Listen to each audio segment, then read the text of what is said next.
Jadi teman-teman, kembali lagi di podcast saya, podcast Lukas. Dan kesempatan kali ini kita akan berbagi langsung dengan pemateri kita kali ini, yaitu Mas Lukas. Perkenalkan, nama saya Benediktus Boliaman Kumaking. Saya berkuliah di Universitas Tribhuwana Tunggadewi Malang. Saya mengambil jurusan program studi pendidikan guru sekolah dasar. Saya berasal dari NTT. Oke, jadi kali ini kita akan berbagi langsung dengan pemateri kita, yaitu Saudara Bendia. Nah, kira-kira kali ini kita akan bahas apa sih, Mas Bendi? Jadi Mas Lukas, jadi hari ini kita akan membahas terkait salah satu judul buku yang kemarin saya sempat menulisnya. Oh iya. Jadi judul buku yang akan kita bahas hari ini itu terkait dengan sinergi bimbingan dan konseling di sekolah, kemudian dikolaborasi dengan pendidikan di luar sekolah, sehingga untuk membentuk kemandirian daripada siswa yang ada di sekolah dasar. Oh iya, kayaknya pemateri ini sangat bagus ya. Mungkin kali ini kita akan mengupas lagi terkait dengan sinergi bimbingan dan konseling itu sendiri ya, Mas. Iya. Mungkin ini buku ini dibuat ini berdasarkan keinginan sendiri atau gimana itu, Mas?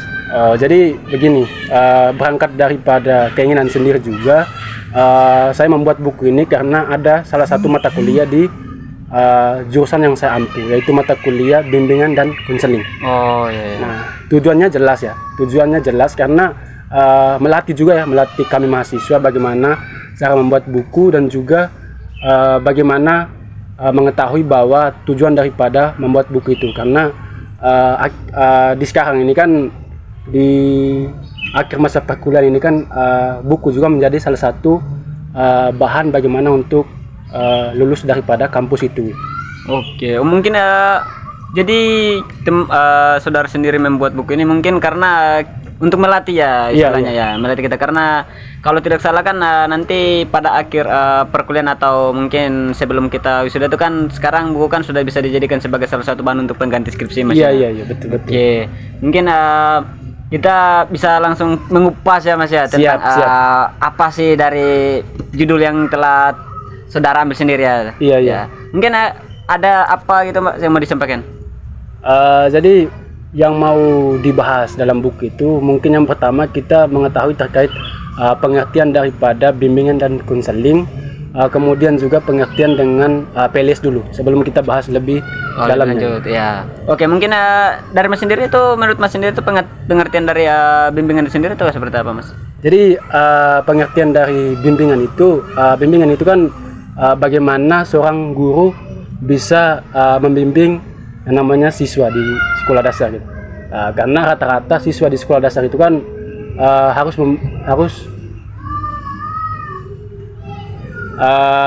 membutuhkan yang namanya bimbingan dari seorang guru. Iya.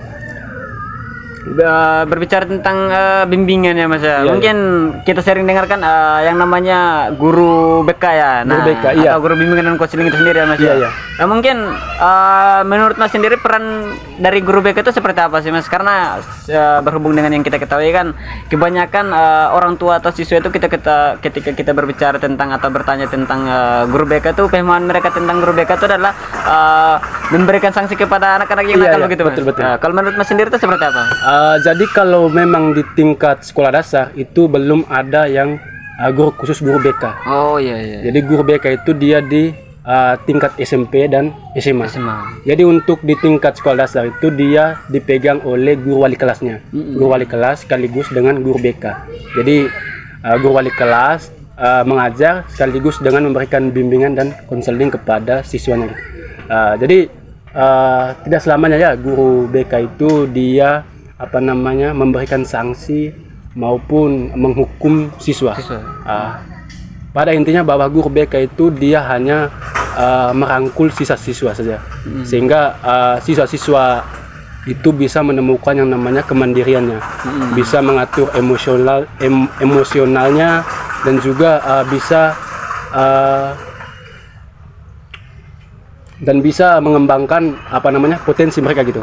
Jadi tidak selamanya guru BK itu menghukum maupun memberikan sanksi kepada siswa gitu.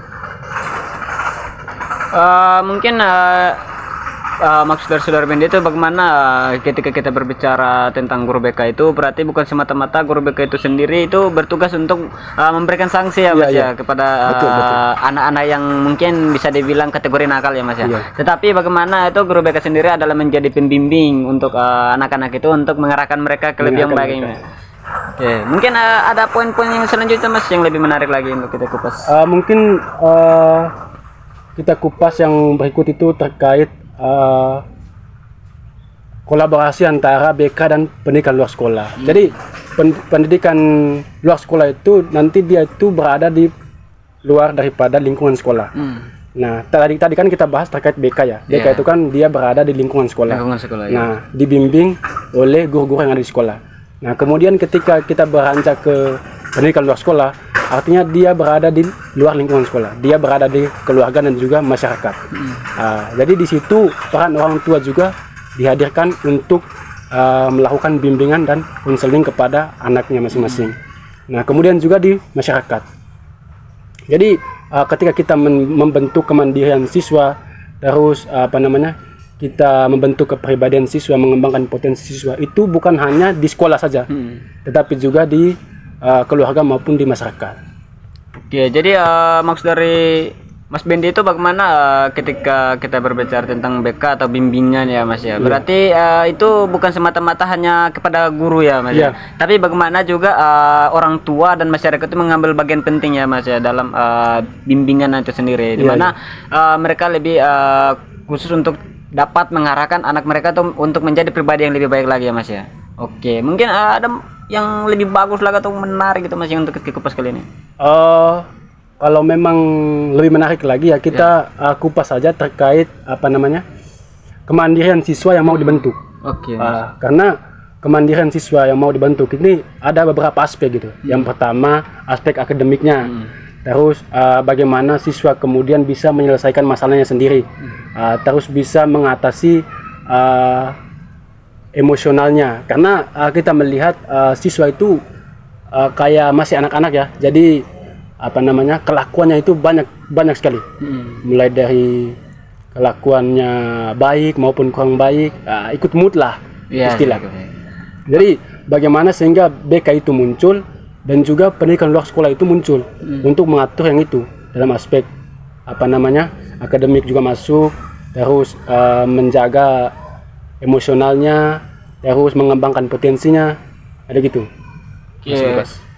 Mungkin berdasarkan Mas Bendi tadi sampaikannya bahwa kepribadian siswa ya. Nah, ketika kita berbicara nih Mas tentang judul yang tadi kita ambil Mas ambil sendiri itu tentang bimbingannya Mas. Nah, ketika kita kaitkan nih Mas dengan yang tadi Mas sampaikan tentang kepribadiannya atau bisa kita singkatkan lagi atau padatkan lagi menjadi karakter ya Mas ya, karakter anak. Nah, ketika kita berbicara tentang akademik itu bagaimana sih peran dari bimbingan itu sendiri untuk dalam membentuk karakter anak itu Mas? Siap. Jadi bimbingan dan konseling itu memang memiliki peran penting.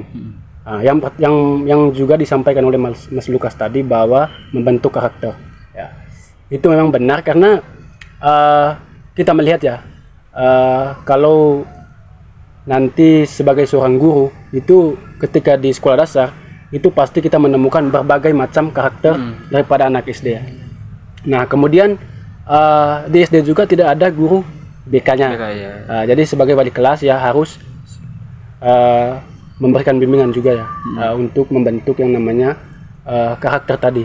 Karena karakter daripada seorang anak itu harus dibentuk sejak dini sejak di SD. Sehingga kalau kita sudah bentuk di SD, otomatis ya di SMP, di SMA maupun di perguruan tinggi ya dia terbiasa gitu. Contoh ya hal kecil saja ketika di SD itu disuruh untuk menggunting kuku ya Mas. Itu kan salah satu bentuk karakter ya untuk menjaga kebersihan. Nah, ketika di SD kita sudah membentuk karakter yang namanya kalau merapikan kuku, nanti ketika dia besar dia melihat kukunya panjang, otomatis dia akan merapikan. Ya, sepakat. Jadi itu sebagai istilah bilang menanamkan karakter dari sejak dini gitu. Siap. Jadi seperti itu. Oke, jadi mungkin berdasarkan apa yang Mas Bendi sampaikan bahwa ketika kita sebagai wali kelas atau kita mengambil peran sebagai wali Guru kelas BK. itu sendiri, di mana kita bukan semata-mata menjadi wali kelasnya ya Mas, Ya. tapi juga kita mengambil peran sebagai guru BK ya, Guru di BK. mana untuk guna membimbing karakter dari siswa-siswa kita Siswa. sendiri. Karena ketika kita berbicara tentang karakter itu, maka karakter itu harus dibina atau dibimbing sejak dini. Sejak usia Karena dini. ketika karakter itu atau sudah dalam perkembangan kita dan mencapai remaja itu, karakter itu dibentuk itu sudah pada dasarnya sudah susah ya Mas Yana. Siap. Nah, karena kita ambil menurut saya itu ada sebuah pepatah ya Mas, yang mungkin terkait dengan pembicaraan kita kali ini Mas. Ketika itu bambu muda ya Mas ya. Ketika bambu itu masih muda itu kita bentuk itu gampang Mas ya. Iya. Tapi ketika dia sudah kering itu mau Setengah dibentuk mati. susah. Salah Susah sedikit sekali. biar perlu langsung patah itu bambunya ya Mas ya. Ya. Iya benar sekali. Kalau tidak salah tadi kita berbicara tentang karakter, ada beberapa sih Mas yang tadi Mas sebutin, kalau tidak salah ada tentang akademik dan apa lagi Mas? Akademik, terus mengatur emosional daripada siswa, terus bagaimana sehingga siswa kemudian kedepannya bisa menyelesaikan suatu masalah. Karena kan semakin besar ya siswa, semakin dewasa ya, otomatis masalah yang dihadapi juga Semakin dia banyak. sendiri bisa menyelesaikan gitu. Terus bagaimana mengembangkan potensi daripada setiap siswa gitu. Nah, terus berdasarkan tadi Mas sampaikan itu, bagaimana sih Mas cara kita untuk mengembangkan potensinya Mas? Siap. Cara-cara apa sih yang perlu kita lakukan sebagai seorang guru gitu? Oke, jadi sebagai seorang guru dulu ya. Ya. Oke, kalau memang kita sebagai seorang guru, nah ketika kita bisa mengembangkan akademiknya, otomatis kita melihat juga di dalam ruang kelas proses belajar mengajar. Nah, dalam proses belajar mengajar ini kan kita sebagai wali kelas lah, contohnya. Contoh saya sebagai wali kelas ya, dalam proses belajar mengajar, terus saya memberikan ulangan lah atau latihan lah. Kemudian ada satu atau dua siswa ini dia mendapatkan nilai yang tidak memuaskan lah, tidak memuaskan. Berarti saya sebagai wali kelas ya sudah membacanya ya, akademiknya lemah di situ. Ya. Ya, akademiknya. Nah, bagaimana kemudian saya sebagai wali kelas sekaligus sebagai guru BK untuk membimbing dia atau memberikan konseling kepada dia. Nah, saya menggali gitu ya, menggali mungkin siswa yang memiliki nilai rendah tadi, mungkin dia ada permasalahan, ataukah memang dia tidak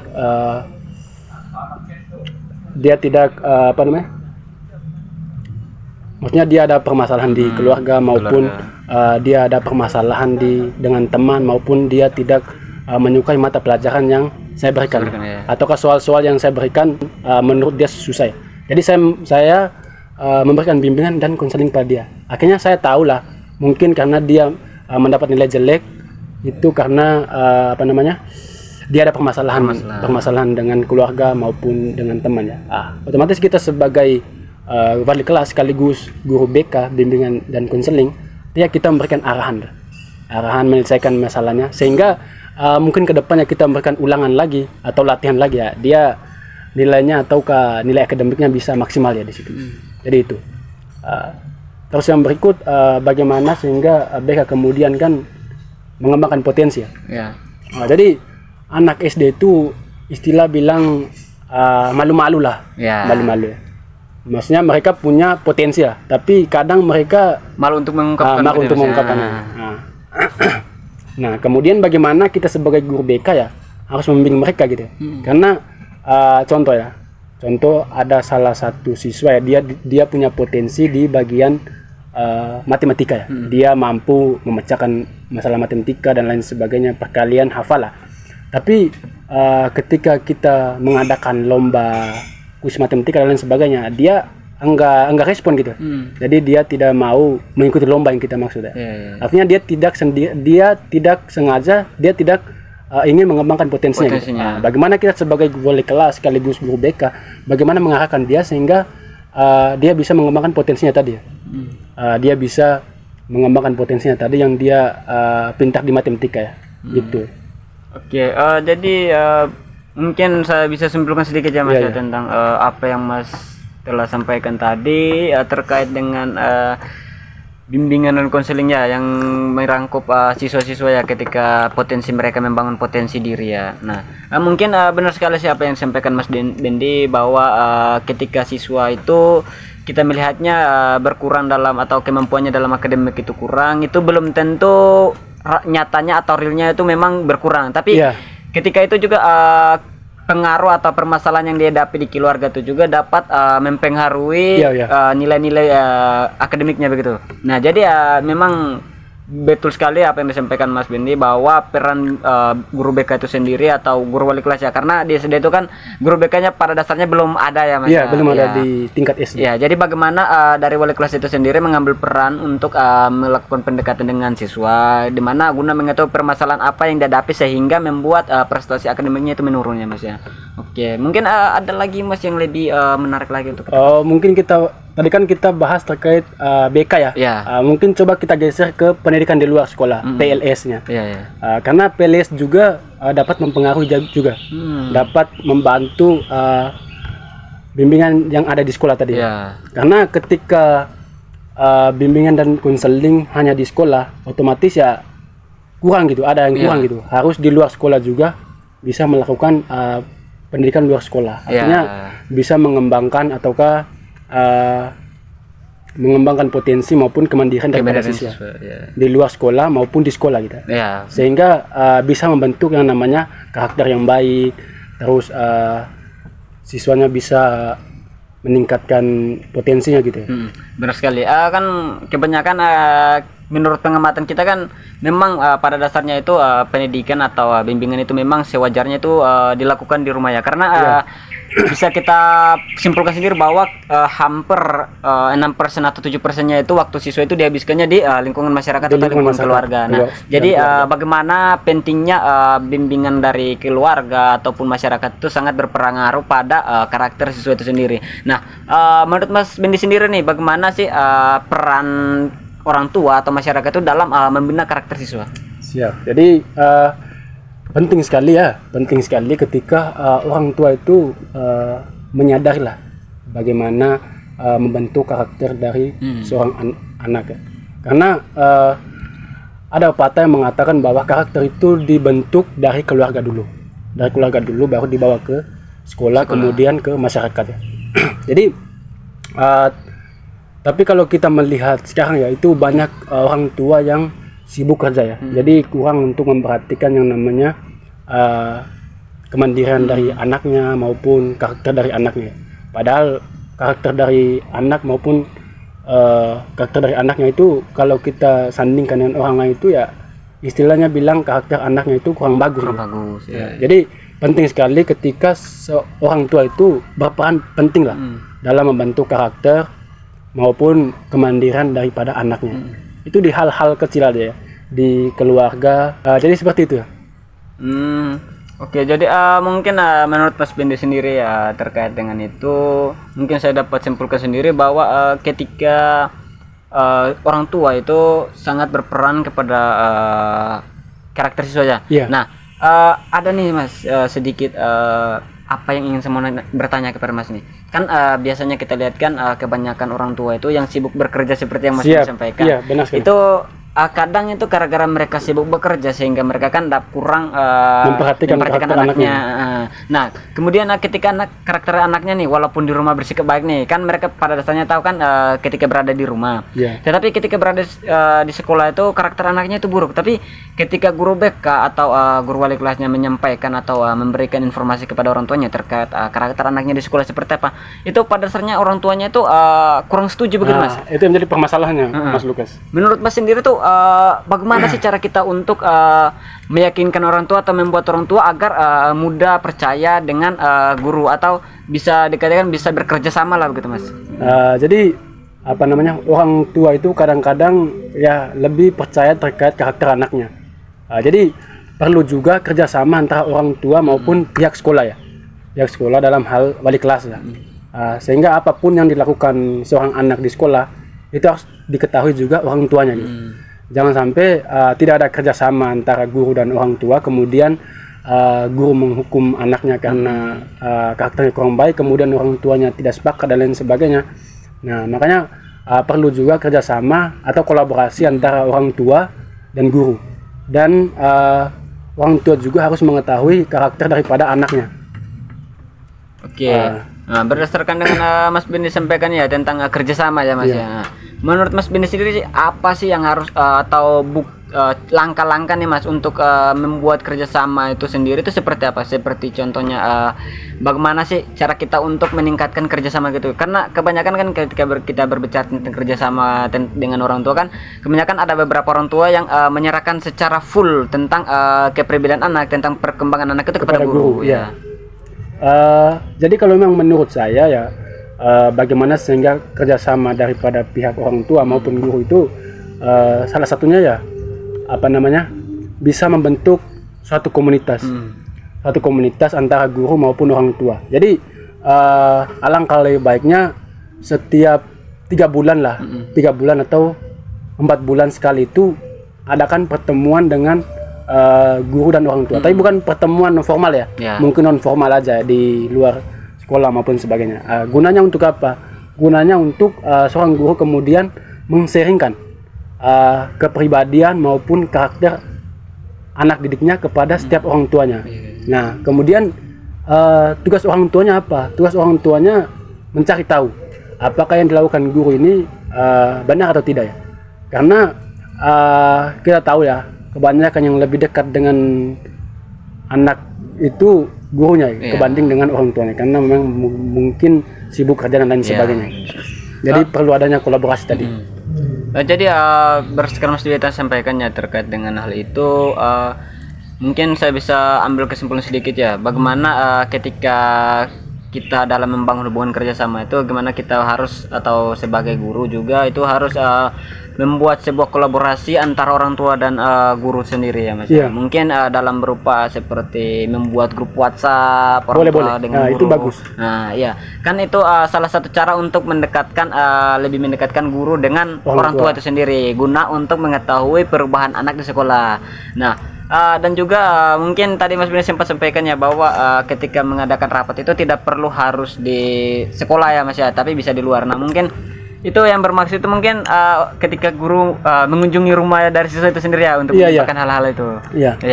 Dan juga mungkin terkait itu, ketika guru menyampaikan itu kan kebanyakan orang tua kan tidak percaya. Nah, gimana pada dasarnya kan memang kebanyakan waktu atau lebih dekat dengan anaknya itu kebanyakan guru ya. Karena ketika kita berbicara tentang anak itu, maka kebanyakan kan anak kan lebih takut kepada orang tua daripada guru. Jadi guru itu lebih mengetahui sifat atau kenakalan anak itu daripada orang tua itu sendiri. Benar-benar.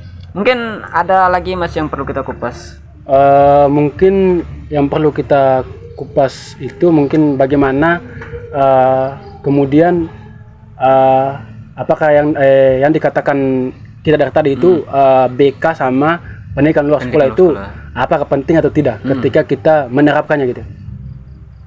Karena saya rasa ya guru yang di sekolah juga kadang belum terlalu paham terkait bagaimana memberikan bimbingan dan konseling kepada anak. Karena yang seperti yang saya bilang tadi, bahwa di tingkat SD itu belum ada guru khusus yang lulusan dari bimbingan dan konseling, diambil dari guru wali kelas ya. Jadi mungkin yang guru wali kelasnya itu mungkin alangkah baiknya dia mengikuti pelatihan bagaimana membimbing siswa untuk mendapatkan karakter yang baik, kemudian kemandiriannya siswa. Nah, karena kalau guru tidak mengikuti pelatihan dan lain sebagainya, dia akan kesusahan. Karena mengurus anak kecil ini setengah mati, mengurus anak SD ini setengah mati. Jadi kalau dikatakan penting atau tidak penting ya, kalau menurut saya penting sekali. Memang penting itu dalam membantu karakter anak ya. Karena kalau bagi saya nilai itu kedua, akademis itu kedua. Tapi bagaimana sehingga karakter daripada anak itu adalah nomor satu.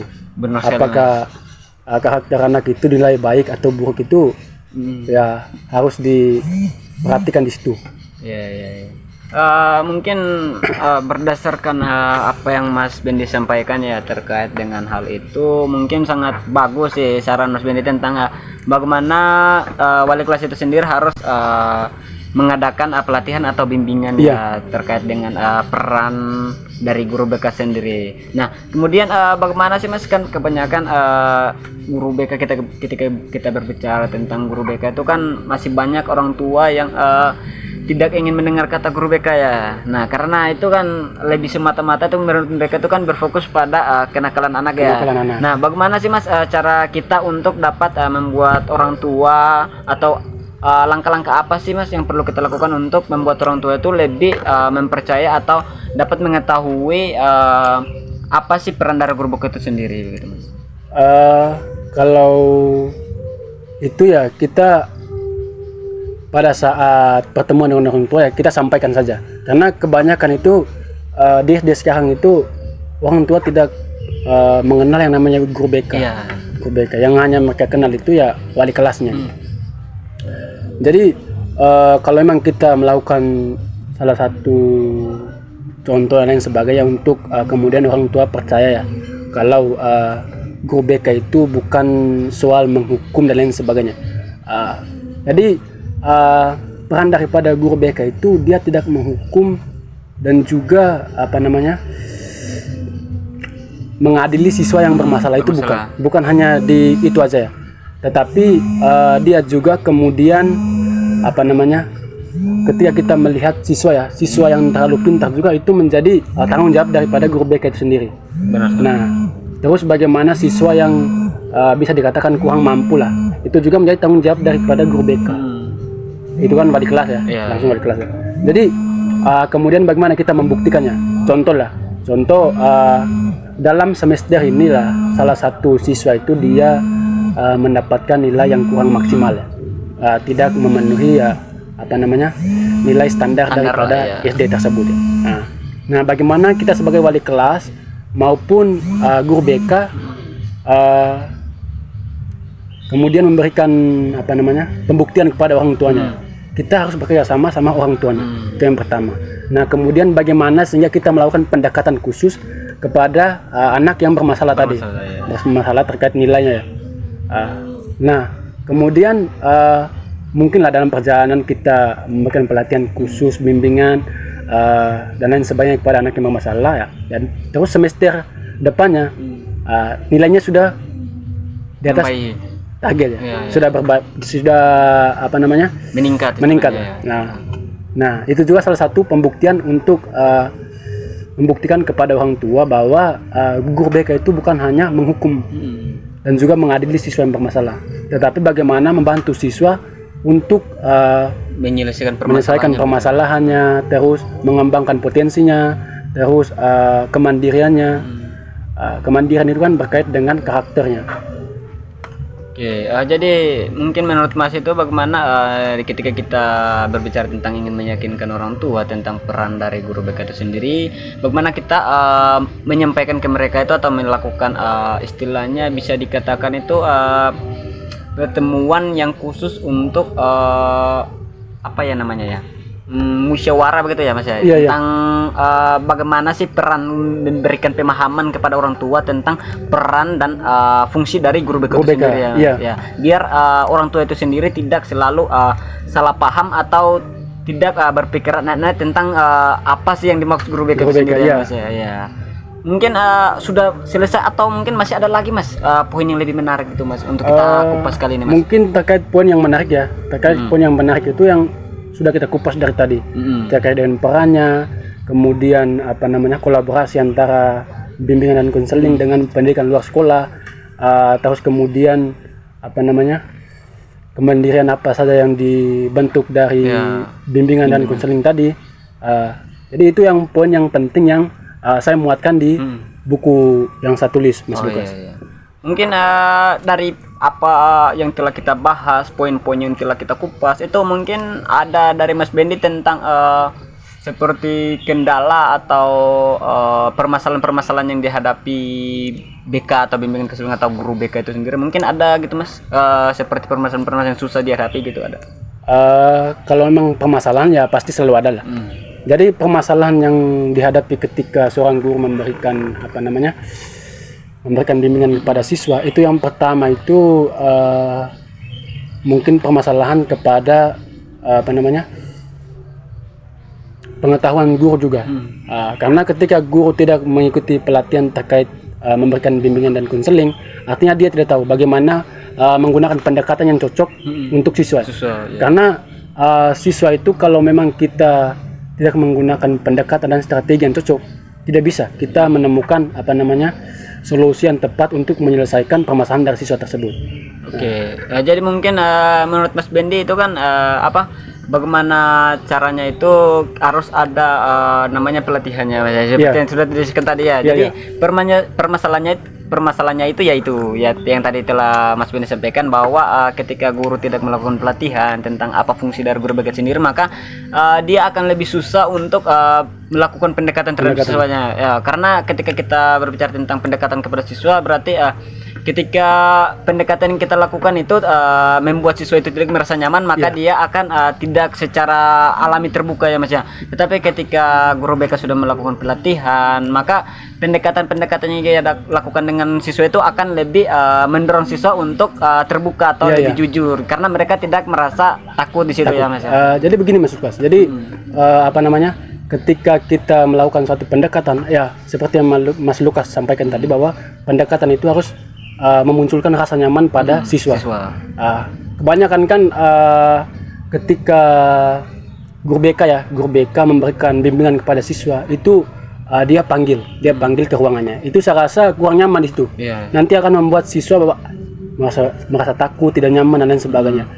Nah, contoh kalau memang melakukan pendekatan untuk memberikan rasa nyaman kepada siswa sehingga siswa lebih terbuka kepada gurunya, itu kita panggil saja. Terus seorang guru memanggil siswa yang menurutnya karakternya kurang bagus atau memiliki permasalahannya, panggil kemudian ajaknya ke kantin dan lain sebagainya untuk mengumpan dia lah, mengajak ngopi, terus ajak ngobrol untuk mengumpan dia untuk lebih terbuka kepada guru BK-nya gitu. Karena ketika sudah ngobrol dalam, berarti siswa itu merasa nyaman dengan guru gitu. Jadi dia tidak dia tidak takut ketika menceritakan permasalahannya. Mungkin begitu ya teman-teman ya, terkait dengan apa yang telah kita kupas hari ini, mungkin dapat membantu teman-teman sekaliannya, karena berhubung tadi katanya sudah selesai ya Mas, karena poin-poin yang awalnya sudah selesai kita bahas, setelah kita kupas, kemudian kita juga sudah mengetahui permasalahannya yang dihadapi guru BK itu sendiri, dan bagaimana sih cara untuk kita menyelesaikannya permasalahan-permasalahan di atas. Jadi mungkin terima kasih Mas ya telah membantu kami untuk menyaring pengalamannya, membagi ilmunya kepada kita semua yang berada di video ini, dan juga teman-teman yang sedang menyaksikan video ini. Semoga apa yang kita kupas kali ini atau apa yang kita bahas kali ini dapat membantu teman-teman, dapat lebih memberikan pemahaman kepada teman-teman. Palingan ini Mas, memberikan pemahaman kepada orang tua maupun guru BK-nya. Mungkin itu ya teman-teman, memberikan pemahaman kepada orang tua terkait peran dari guru BK, atau juga memberikan pemahaman tentang guru itu sendiri, bagaimana cara dia mengatasi permasalahan yang dapat siswa ya. Mungkin sekian ya Mas ya video kita kali ini Mas. Ya. Mungkin terima kasih Mas ya. Oke, jadi jangan lupa tersaksikan video kami atau video podcast kami ini. Kedepannya mungkin masih ada topik-topik yang akan kami bahas lagi. Terima kasih.